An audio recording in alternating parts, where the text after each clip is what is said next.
Hi, everyone. We'll get started in just another minute as more people sign in.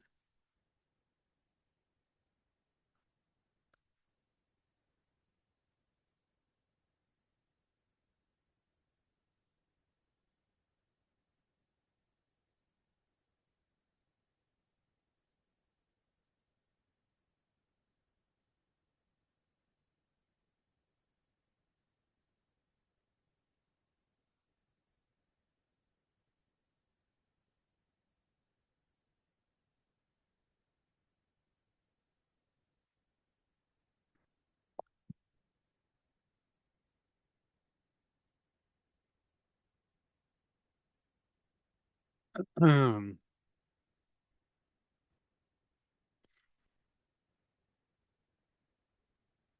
Okay, let's get started. Hi, everyone. Welcome and welcome back to Cafe Oleh. My name is Jay Rosen.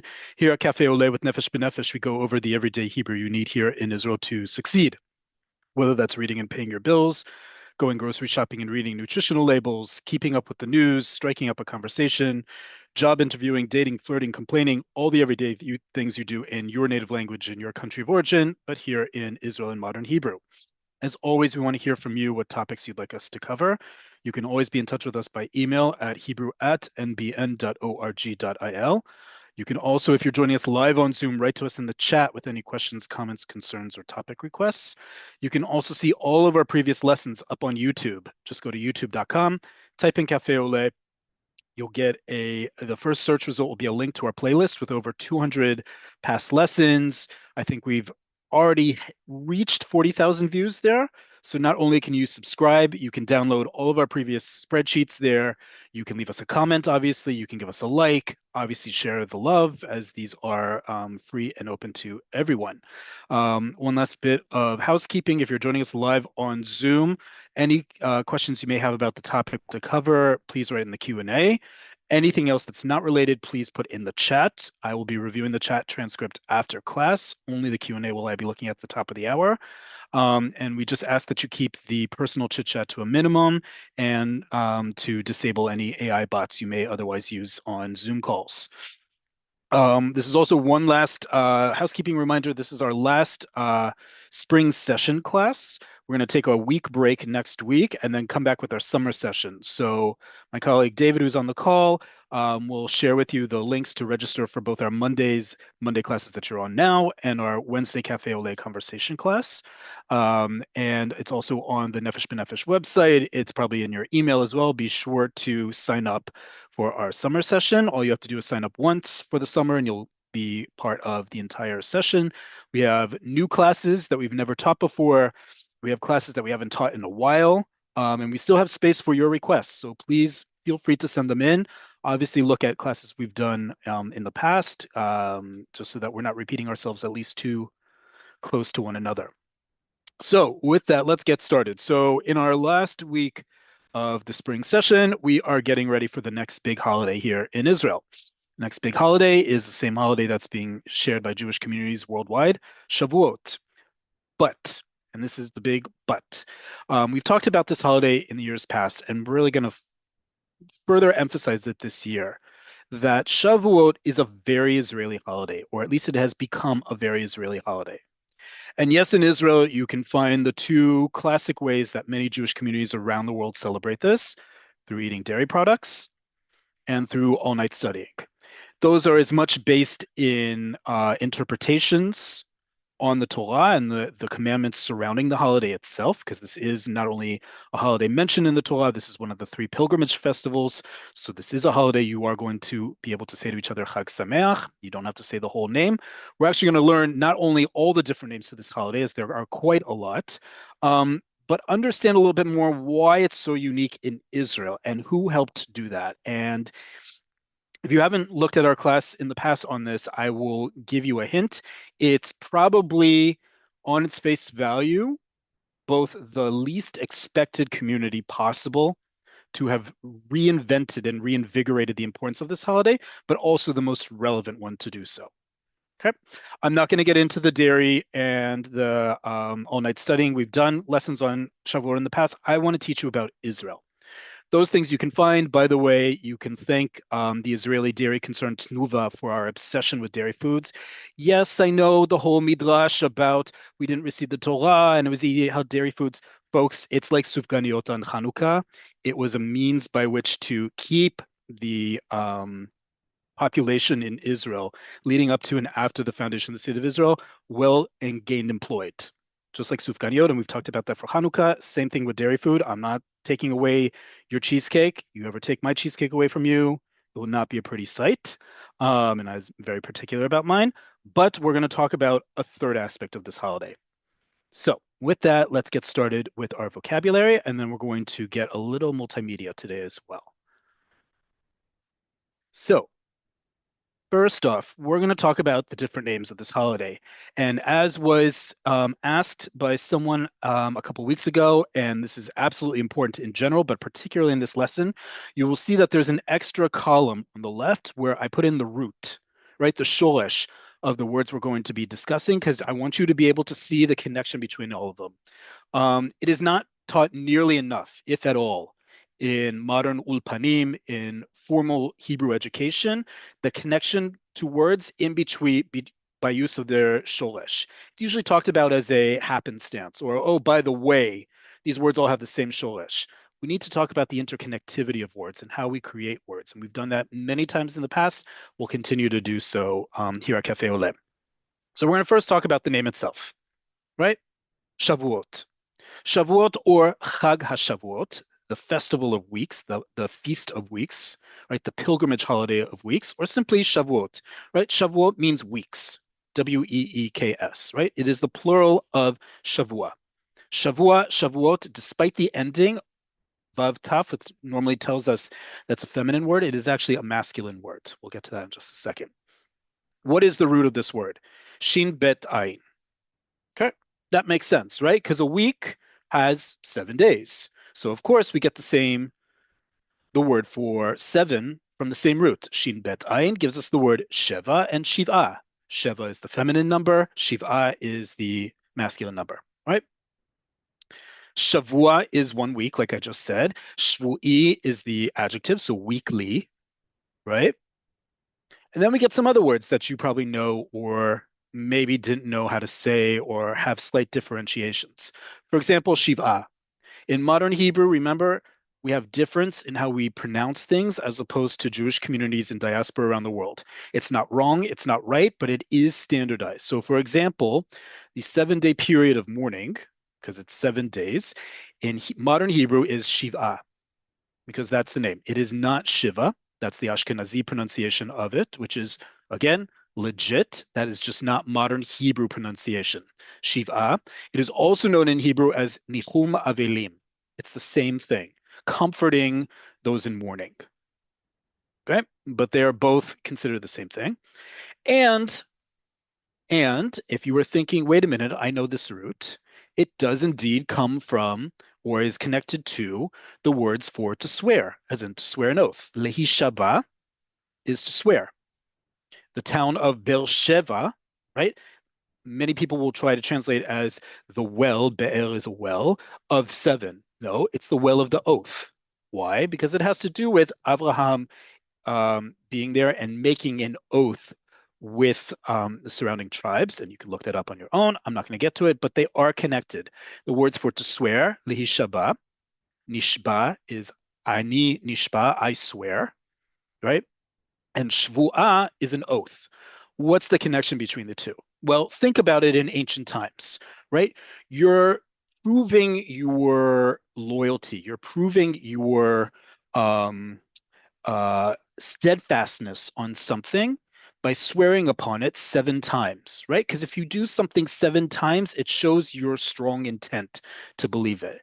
And that's the connection that many linguistic historians make between the root and its various words. That on the one hand, we get all the words for 7. Also because 7 in both Jewish and other Middle Eastern cultures has to do about completion, right? A week is 7. A full week is 7 days. There's a notion that 7 is a number of completion. So just like that, to swear an oath, it's a complete act that you are entirely focused in doing, in executing. So that's the root that the connections rather, that many people do with it. By the way, also there's a theory that the word for to be satiated is also related to this, lihisaba, nisba, or savati. Many of you may know that word. Savanu, right? We're full, meaning we are satiated with food. Is the same idea of being complete. Anyways, one of the many names of this holiday. Let's look at some others.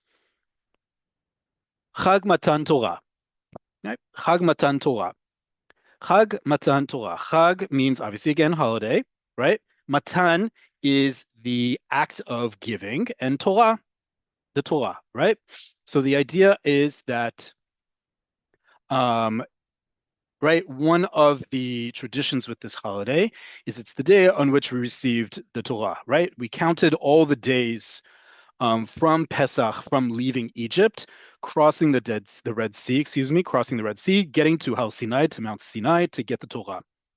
Right, so that's one of its other names, Chag Matan Torah.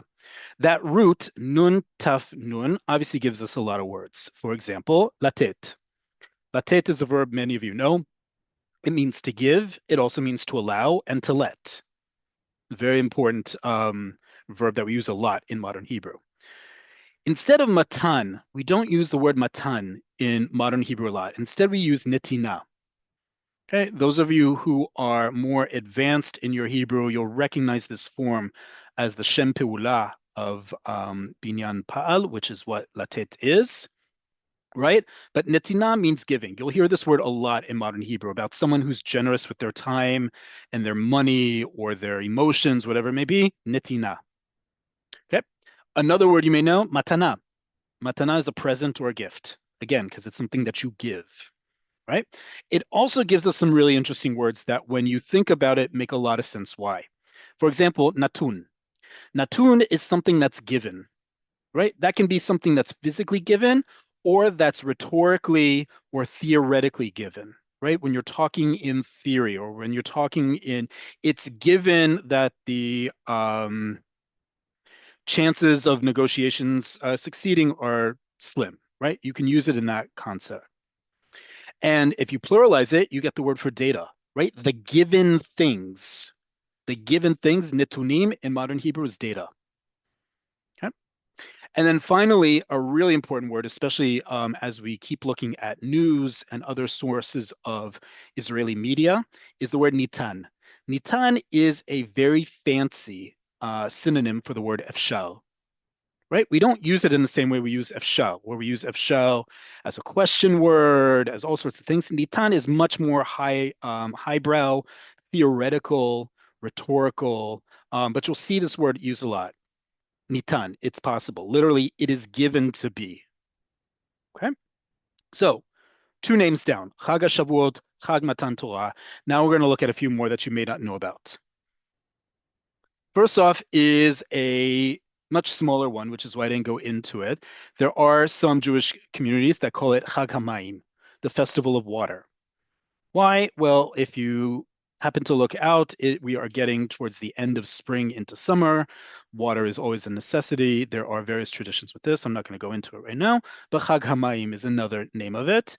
And by the way, from the same root of Mayim, and we've talked about this before, is one of my favorite topics in modern Hebrew, which is how we get the names for elements. There was a whole argument at the turn of the 20th century how we're going to create elements because we are going to be using this language in modern society. And the word for hydrogen is meman. Why? Because think of what water is made out of, right? So being primarily made up of hydrogen, it only stands to reason that there should be a direct connection between the two words. So meman is the modern Hebrew word for hydrogen, the element. Right? Now, the next two names of the holiday are probably the most important ones. And when I talk about what is the difference between how we celebrate this holiday here in Israel versus anywhere in the world, this is where it gets started. And these are names you will also find in the Torah and Tanakh and in commentary on it, but these are inherently related to the land of Israel, which is the first one, Chag HaKatzir. We're going to talk about it in a second, but we've talked about before when it comes to agriculture. You cannot separate the land of Israel and the importance of the land of Israel from the people of Israel or the God of Israel, right? Those are three things that almost anyone, regardless of their religious observance or their historical whateverness, understand to be three integral parts of what makes up Israel: the land, the people, and the God of, right? In this case, when we talk about the land of Israel, we are physically talking about the land, and that's why it's called Chag HaKatzil. Why? Remember, I just talked about counting from Pesach to Shavuot. Yes, there is a tradition. We're counting the days from Pesach, leaving Egypt, to receiving the Torah. I'm not trying to discredit that, but we are also counting the days up until the barley harvest is ready to happen, right? That's why it's called Omer. Omer is not a random word, folks. Omer is green barley. The idea that you are bringing each day, right, barley to get ready for the barley harvest, one of the most important harvests in biblical land of Israel, one of the 7 species that God promises there to be in abundance by keeping the covenant. So Chag HaKatzil specifically refers to the festival of the grain harvest, right? Katzil is the word we use only for grain harvest. It can be barley, like we're celebrating on Shavuot. It can be wheat, any of the other grains that are mentioned in Jewish tradition. But Chag HaKatzil specifically has to do with what's coming up this week when the barley is ripe to be harvested. Okay? That's why the days count. The connection with the land was integral to the Israelites and integral to the Torah and many of the mitzvot, commandments. And you're going to see why that's important in a little bit when we talk about modern Israel in a second. From this same root, kuf tzadi resh, we get a lot of words. Okay? Katzal, short. Katzal, ktsara, ktsarim, ksarot is an adjective, short. Lekatzer is to shorten. You'll hear people also use it to cut things, but it also means to shorten. Kotzer is shortness or difficulty. So, for example, if you're suffering from kotzer neshima, you're suffering from shortness of neshima, breath. Okay, kotzer. You might also have in your home a ketzer, or more specifically, a ketzer chashmal, right? A short circuit, right? Think about it. The same word that gives us grain harvest is also giving us words about modern electricity. And then a great rhetorical device when you're speaking to someone, you'll hear this word all the time in modern Hebrew, bekitzul. Bekitzul, or you'll hear it's pronounced bekitzer, right? You really will hear it sounded like bekitzer, like it's almost mimicking a English accent, right? Bekitzul means in short, or bekitzer, right? And you'll hear people rattle off, and then at the end they'll say bekitzur or bekitzer, right? Like they're in a yeshiva learning, right? In short, blah, blah, blah. Okay. For those of you who are more young at heart, this is the equivalent of TLDR, which you can also say in Hebrew, but that's for another lesson. And then we have another name.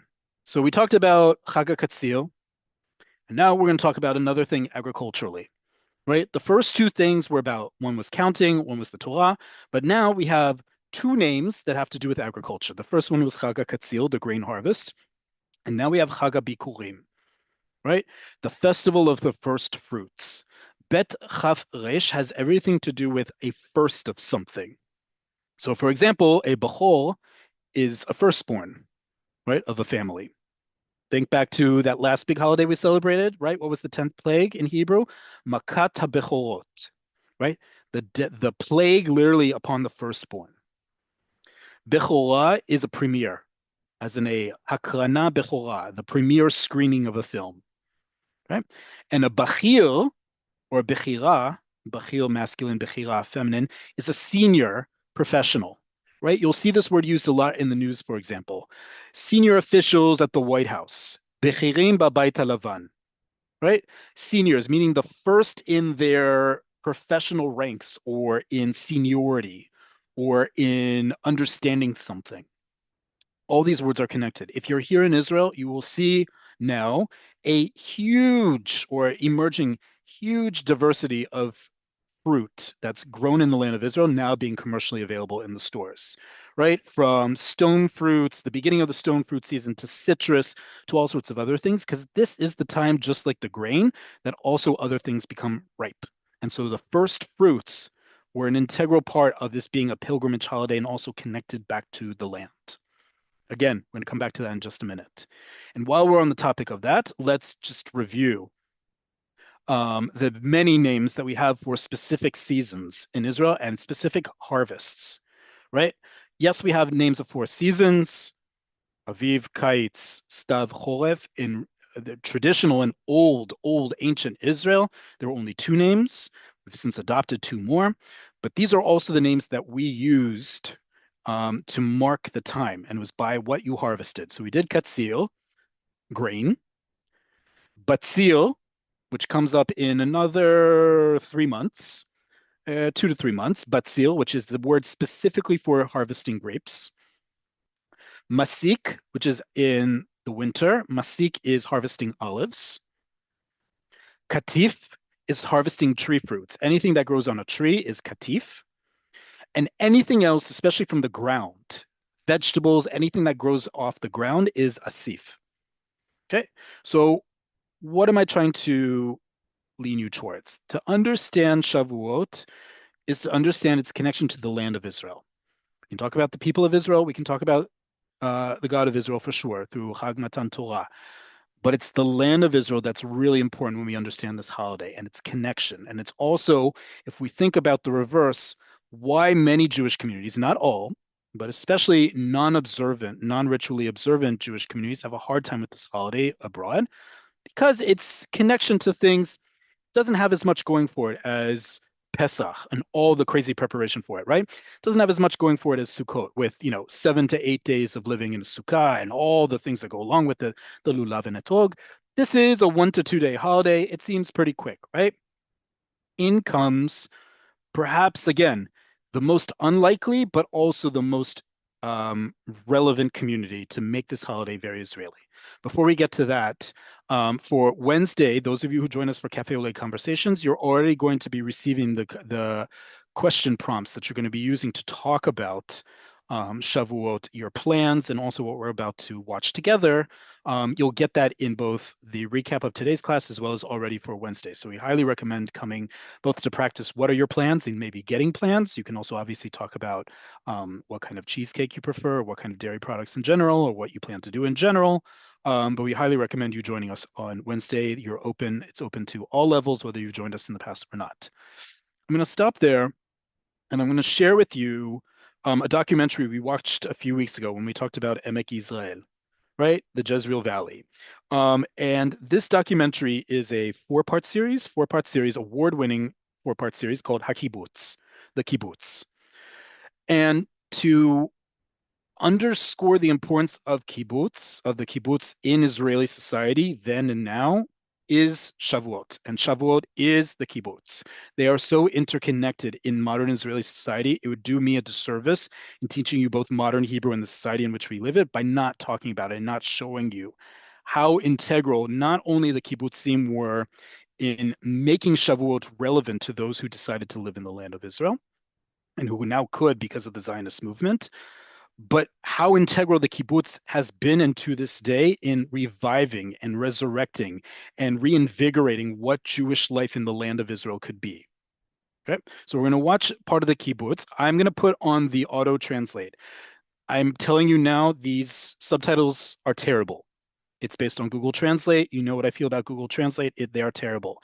If I feel like they are not giving it its due justice or there's an important point, I will pause it. But we're only going to watch a few minutes of it because it's a really important series. And actually, let me share this with you right now. Last week we talked about the importance of music as a soft power in Israeli society, right? And we talked about Eurovision in general, but the power of music and how Israel is known through its music around the world. And what we're about to watch is a documentary series that was made by Channel One. Channel One, up until the 1990s, was Israel's only local TV station. It was then opened up to commercial TV, in which case Channel 2 became the second one. It's now known as Kan, or Channel 11 here in Israel. It's Israel's public broadcasting.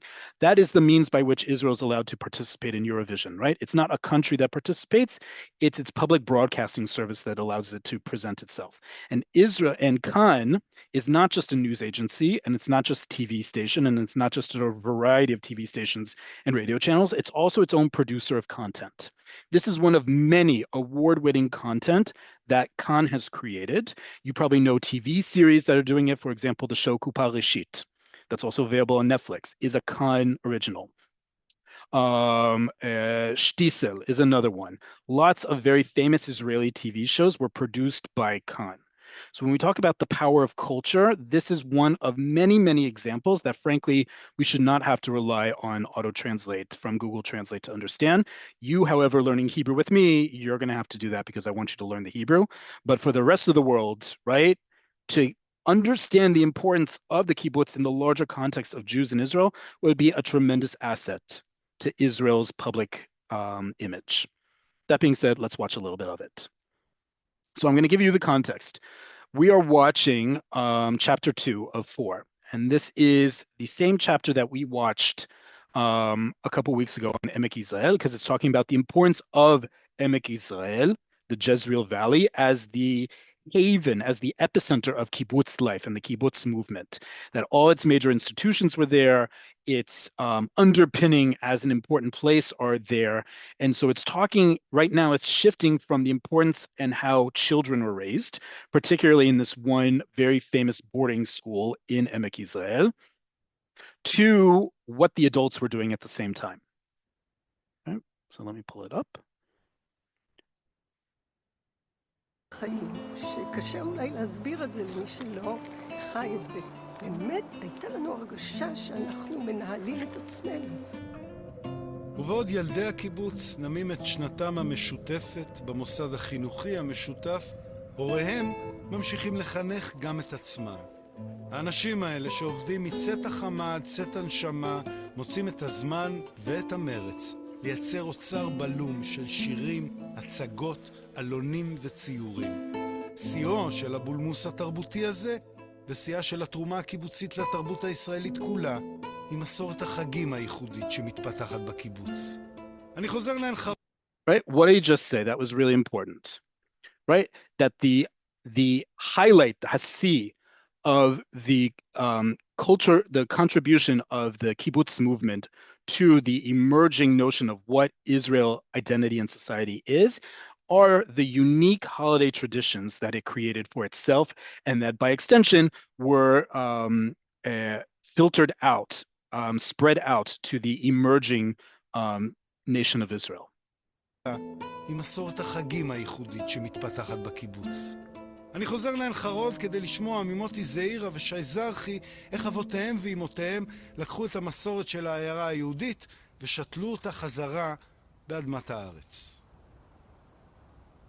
ירדה השבת אל בקעת גנוסר וניחוח עתיק בשוליה ויעמדו מסביב הררים שושבינים לשאת אדרתה הלוהבת תעלנה יונים מכנרת הים.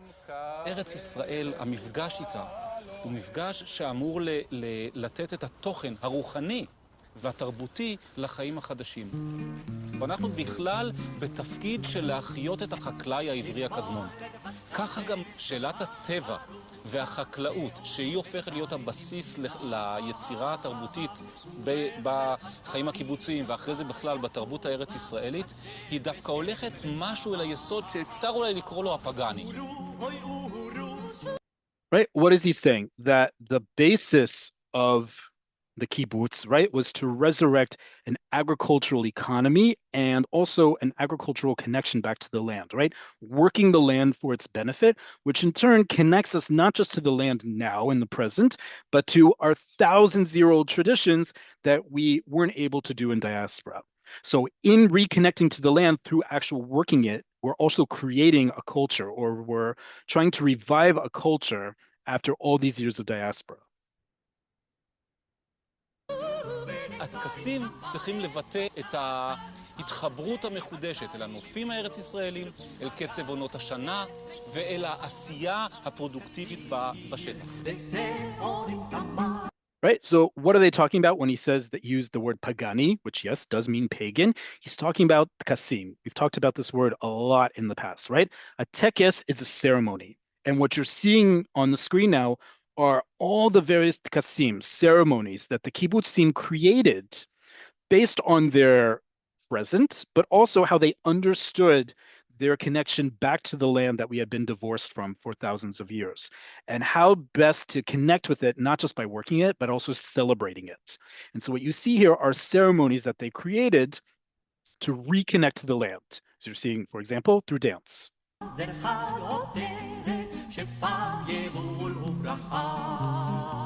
בסוכות בעין חרוד, כאן ליד המעיין, הלכו ובנו טקס. החברות התלבשו עם שמלות לבנות כאלה. והם לקחו את הג'ארות מהערביות שגרו בצד ושמו אותם כאן ליד על הכתף. והם צעדו בצעדי שאבתם מים בססון אל המעיין. והיה איזה רגע של קדושה שכשמנסים להבין אותו, מבינים שזה ניסיון להחיות את היסוד הבסיסי ביותר של חג. Right, so we just saw an example for Sukkot, that other pilgrimage holiday in the fall, right? And how they tried to reconnect culture, identity, and working the land together by creating these ceremonies that made sense for them. Again, otherwise secular, at least on their face, communities, to varying degrees, of course, in the kibbutz movement. But listen to what he said, and he talked about that they're doing it, right? Ushavtem mayim b'sason, right? Many of you know that folk dance, right? But that is a line that comes from the Tanakh. So understanding how this is all interconnected, even if it's not the way that you and I know how to ritually celebrate something for them, this was the way to reconnect to their identity and to the land at the same time. זה חדר האוכל? זאת החצר הפנימית של חדר האוכל. המראה הזה של קירות שהם כולם מחלונות ניסותיים. המראה השקוף הזכוכיתי הזה שאתה מכיר מהרבה חדרי אוכל קיבוציים. כן. בחגים היו מסירים את כל החלונות הניסותיים שעכשיו משמשים כמחיצות בין האגפים. והיה מתקבל חלל רציף עצום, שהוחזק רק על ידי העמודים הדקים האלה, שנועדו פחות או יותר לא להיראות, ואז דמיין 2,000 מסובים שיושבים ושרים ביחד עם המקהלה שהייתה ניצבת כאן על במת הדיקטים שלה. Think about that picture. I just want to share that with you again. דמיין 2,000 מסובים שיושבים ושרים ביחד. For all of the criticism that was leveled at the kibbutz movement, some of it justified, some of it not, but especially the anti-secular, that these are a bunch of secular heathens who have no respect for the God of Israel. Look at what they're doing. They're celebrating the holiday in a way that makes sense for them. And it's not just a few people, it's all 2,000 members of the kibbutz sitting together for a festive meal and singing together. If that's not reconnecting to the land, people, and God, there are very few examples of this otherwise. שיושבים ושרים ביחד עם המקהלה שהייתה ניצבת כאן על במת הדיקטים שלה, המוגבעת. Okay, the Google Translate translated makela as a stick, thinking it was makel. It's makela with a hey in the middle. That means a choir, which you just saw in the background singing together with the crowd. כאן היה עולה המזכיר. הנה, עוד יש פה, יש את התפאורה של פסח אפילו. נכון. זאת אומרת, זה עוצמה של... עוצמה אדירה, 2,000 איש. זה כדורגל. מוקפים. זה עוצמה של... כן. של מופע רוק. של מופע רוק.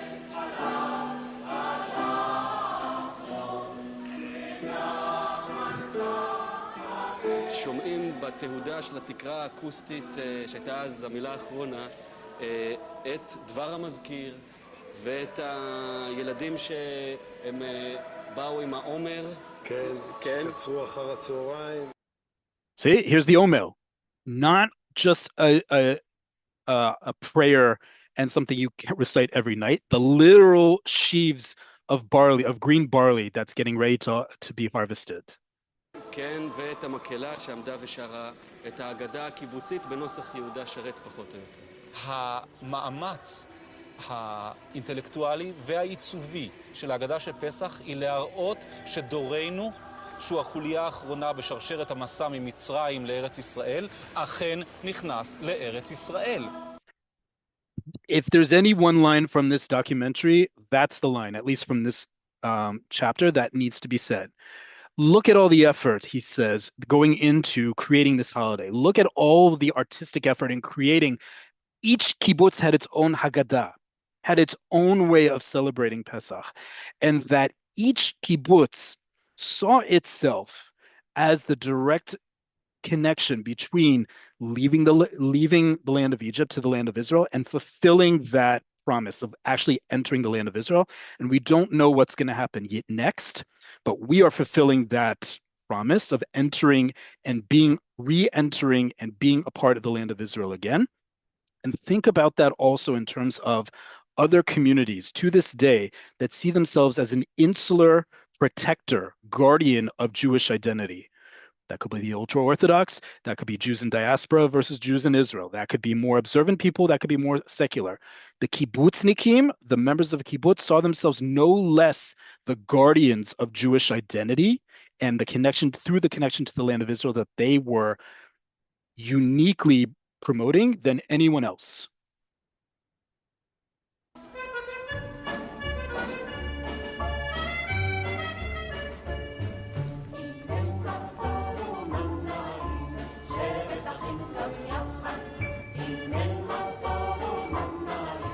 התנועה הקיבוצית היא החליפה את המקום של ההתרחשות. במקומות שבהם יש התרחשות חגים בתוך משפחה, אצלנו זה תמיד המשפחה היא הקולקטיביות, הקבוצה הגדולה שחוגגת את הדברים ביחד. אני כילד יכול להעיד שגם תופרים לשבת ולחגים בגדים מיוחדים. אתה הולך לתופרת, היא מודדת לך, וזה את הגודל שלך בדיוק, ותופרת, ואז כל הילדים נכנסים עם אותה החולצה, עם אותה רקמה לתוך חדר אוכל בחג. לא נותן לך להיות ממש אינדיבידואלי עם זה, שאתה הולך לקנות לעצמך, וגם תהיה קצת ייחודי.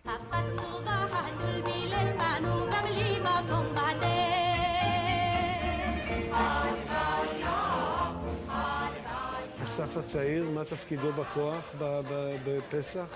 הקראת משהו, או ששרת במקהלה, או שיחקת את החתול בחד גדיה? לא. היו כאלה, היו? לא, רובנו השתתפנו בעריכה ובפירוק. עבדים היינו. עבדים היינו, כן. הטקסים הקיבוציים האלה מנחילים משהו לתרבות הישראלית בכלל? בטח לא ברמת הלחן? יש שירים כן, אני חושב שנדמה לי שעבדים היינו למשל. מפה. עבדים היינו. שומעים היום תמיד לקראת פסח ברדיו. זה שלום פוסטולסקי מחג הפסח של עין חרוד. עבדים היינו שכולנו שרים וחושבים שזה... Make sure that the translation goes off, but it's a perfect time, right? What are they saying? That here's a great example. Avadim Hayinu, that we just sang during Pesach, during Passover, was not created in the shtetl or in the diaspora. It was written at Kibbutz Ein Harod, one of the most important kibbutzim in the kibbutz movement and in Zionist history, right? This guy, Shalom Pozolsky, wrote the tune that we sing to this day. זה היה מפולין מהמאה ה-17, מעין חרוד משנות ה-20. ואותו דבר זה חלף הגשם, חלף הלך לו, ענן רקיע, חלף הלך לו. פני אדמה באור חמה, שיבולים זקפו ראשיהם בקמה. פני הרים זה אל זה ברמה ישוררו. שלום שלום, הידד הידד, אביב היום. עכשיו, זו דוגמה מצוינת לאיך, קודם כל שבועות זה גם החג, מתי זה נהיה החג שבאים מהעיר לראות ביקורים בקיבוץ? זה הרבה Right? And now he's getting to Shavuot. Now he's getting to our next holiday. And the narrator, Modi Baron, the guy with the long hair, right, is saying, when was the moment that Shavuot became the kibbutz holiday? And more specifically, when people would leave the city, they would leave Tel Aviv, they would leave Yerushalayim or Haifa, and come to the kibbutz to celebrate. שנים, וזה מעניין שזאת העלייה לרגל החדשה. וזאת העלייה לרגל החדשה. As opposed to making pilgrimage to the temple in Jerusalem, the new pilgrimage is to the kibbutz to celebrate the pilgrimage holiday of Shavuot, the agricultural holiday of Shavuot.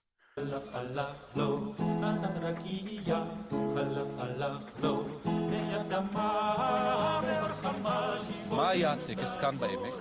מכנסים את כל הענפים, מביאים את התוצרת שלהם ומתכנסים למקום מרכזי, נותנים את זה לפקיד של קרן הקיימת שהוא פודה את היבול הזה, ובכסף הזה, בעשירית, במעשר שלוקחים מהיבול הזה, בזה קונים עוד אדמה. What did he just describe, right? That the kibbutznikim, the members of the kibbutz, would come with their first fruits, the crops, not just the grain, but other first fruits. You saw calves being brought, gallons of milk, right? And they would bring it to the pakid shel keren kayemet, the clerk from Keren Kayemet, the Jewish National Fund, right, JNF, who would, what did the language he use? Hodeh et hayevul. And with this money, asirit shel hakesef, they would buy more land.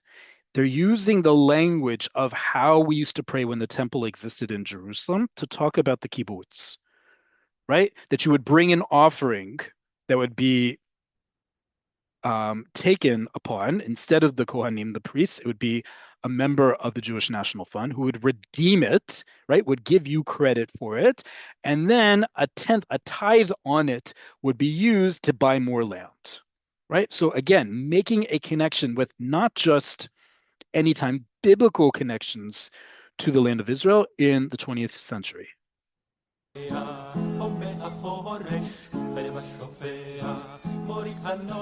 היות ואין בית מקדש, אז המבנה אומר, מה זה התחליף של בית המקדש? זה הקרן הקיימת לישראל, שהיא היום גאלה את האדמות מחדש. Right? What is the equivalent of the temple since it doesn't exist at the moment? It is Keren Kayemet LeYisrael. It is the Jewish National Fund, which, and he even used the words, excuse me, Asher ga'ala et ha'adama, which redeemed the lands, right? We talk about ge'ula, redemption, in a very important Jewish philosophy context. But here he's talking about physically, right? How did we redeem the land after 2,000 years of diaspora, and how integral the kibbutz was in that? ואת מה שאני מביא, במקום להביא לבית המקדש, אני מביא, תורם את זה לקרן הקיימת לישראל. ללאום. Right? And he brings it to the Jewish National Fund, to Keren Kayemet, which is the nation at that time, right? This is before the state of Israel. This is the early 20th century.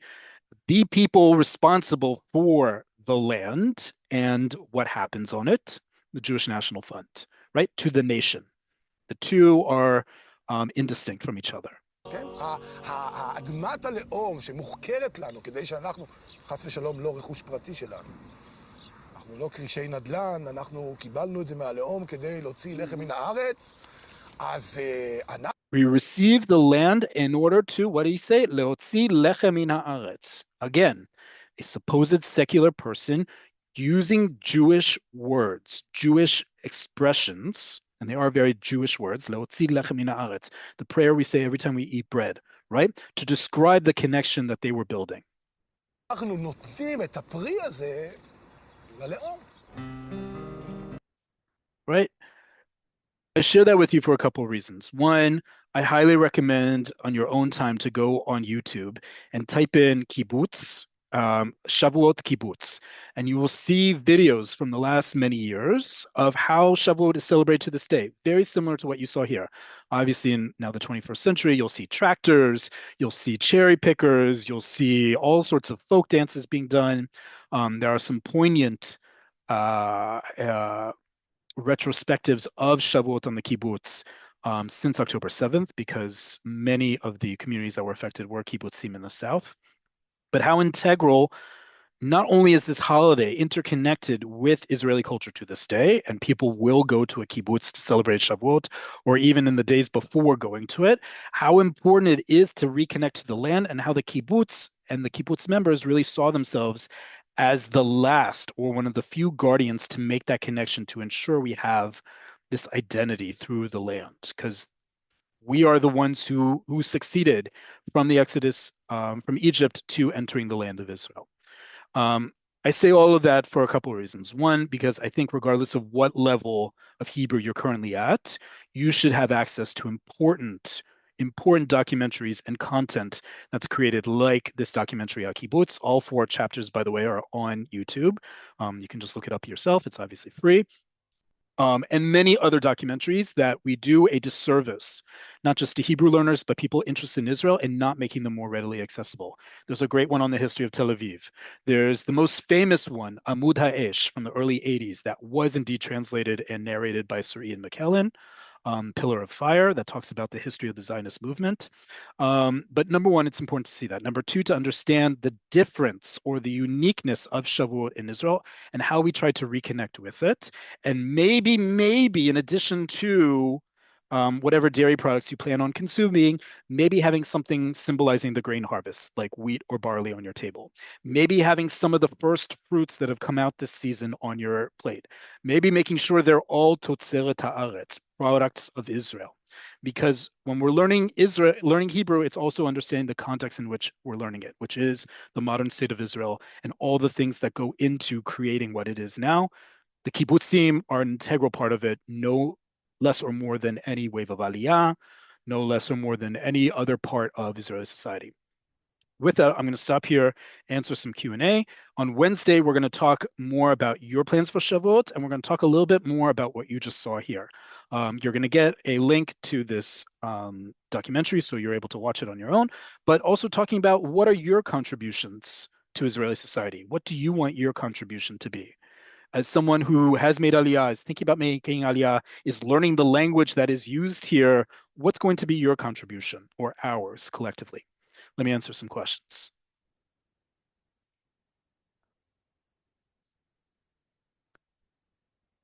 What was the name of the dairy organization? Tnuva. Tnuva is Israel's largest dairy concern. It's actually no longer owned by Israelis. It's owned by a Chinese conglomerate. So you do with that what you will. What word or prefix goes after nitan? Nitan she or nitan le, right? Nitan lehishtamesh bamilim ha'ele. It's possible to use these words, right? Nitan she. It's possible that. So yes.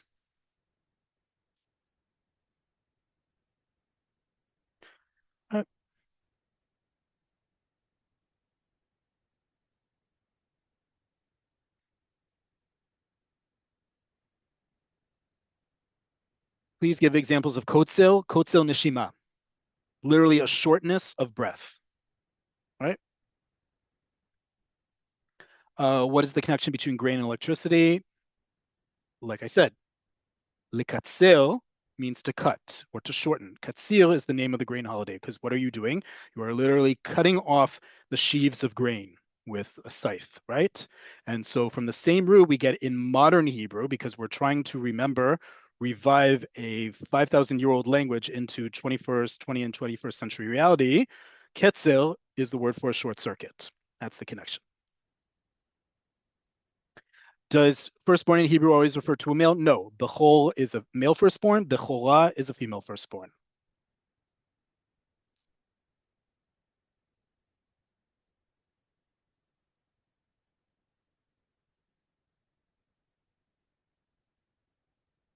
How is Gush Katif related to fruit harvest?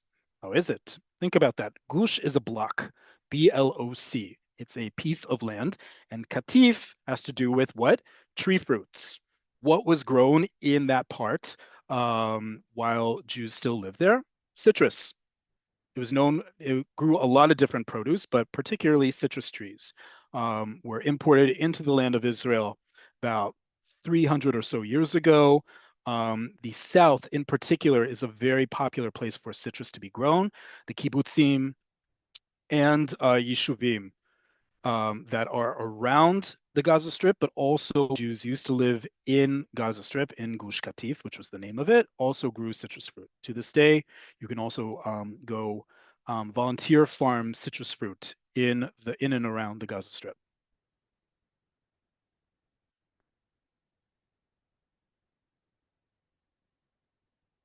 What year did this film come out? I believe it was 2012. It's just over a decade old.